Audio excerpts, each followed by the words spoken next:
But suddenly she turned on him with a kind of vehemence. "Why do you do this to me?" she cried. "Why do you make things I have chosen seem hateful to me if you have nothing to give me instead?" The words roused Selden from the musing fit into which he had fallen. He himself did not know why he had led their talk along such lines. It was the last use he would have imagining himself making of an afternoon solitude with Miss Bart. But it was one of those moments when neither seemed to speak deliberately, when an indwelling voice in each called to the other across unsounded depths of feeling. "No, I have nothing to give you instead," he said, sitting up and turning so he faced her. "If I had, I should be yours, you know." She received this abrupt declaration in a way even stranger than the manner of its making.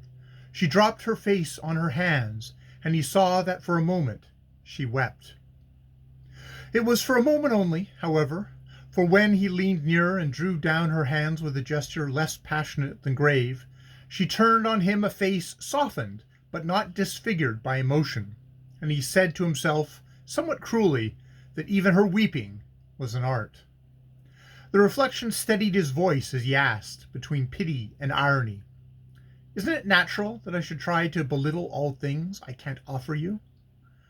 Her face brightened at this, but she drew her hand away, not with a gesture of coquetry, but as though renouncing something to which she had no claim. "But you belittle me, don't you?" she returned gently, "in being so sure that they are the only things I care for." Selden felt an inner start, but it was only the last quiver of his egoism. Almost at once he answered quite simply, "But you do care for them, don't you? And no wishing of mine can alter that." He had so completely ceased to consider how far this might carry him that he had a distinct sense of disappointment when she turned on him a face sparkling with derision. "Ah!" she cried, "for all your fine phrases, you're really a great coward as I am, for you wouldn't have made one of them if you hadn't been so sure of my answer." The shock of this retort had the effect of crystallizing Selden's wavering intentions. "I'm not sure of your answer," he said quietly, "and I do you the justice to believe that you are not either." It was her turn to look at him with surprise, and after a moment, "Do you want to marry me?" she asked. He broke into a laugh. "No, I don't want to, but perhaps I should if you did." "That's what I told you. You're so sure of me that you can amuse yourself with experiments." She drew back the hand he had regained, and sat looking down on him sadly. "I am not making experiments," he returned. "Or, if I am, it is not on you, but on myself. I don't know what effect they are going to have on me, but if marrying you is one of them, I will take the risk." She smiled faintly. "It would be a great risk, certainly. I have never concealed from you how great." "Ah, it's you who are the coward!" he exclaimed. She had risen, and he stood facing her with his eyes on hers. The soft isolation of the falling day enveloped them. They seemed lifted into a finer air. All the exquisite influences of the hour trembled in their veins, and drew them to each other as the loosened leaves were drawn to the earth. "It is you who are the coward," he repeated, catching her hand in his.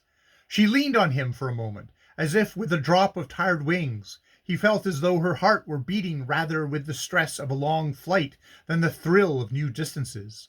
Then, drawing back with a little smile of warning, I shall look hideous in dowdy clothes, but I can trim my own hats," she declared. They stood silent for a while after this, smiling at each other like adventurous children who have climbed to a forbidden height from which they discover a new world. The actual world at their feet was veiling itself in dimness, and across the valley a clear moon rose in the denser blue. Suddenly they heard a remote sound, like the hum of a giant insect, and, following the high road, which wound whiter through the surrounding twilight, a black object rushed across their vision. Lily started from her attitude of absorption. Her smile faded, and she began to move towards the lane. "I had no idea it was so late. We shall not be back till after dark," she said almost impatiently. Selden was looking at her with surprise. It took him a moment to regain his usual view of her.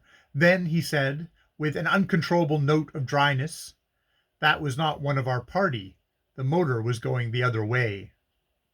I know. She paused, and he saw her redden through the twilight. "But I told them I was not well, that I should not go out." "Let us go down," she murmured. Selden continued to look at her, then drew his cigarette case from his pocket and slowly lit a cigarette.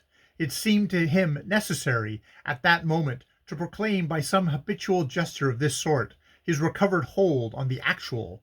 He had an almost puerile wish to let his companion see that, their flight over, he had landed on his feet.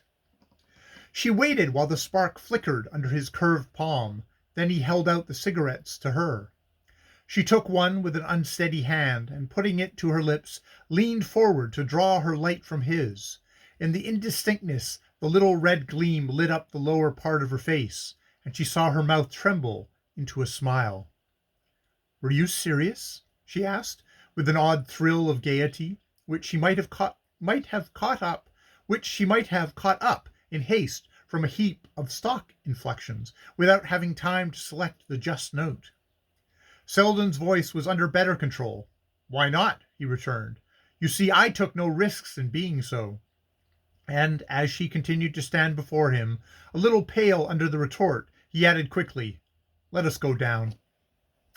End of chapter 6.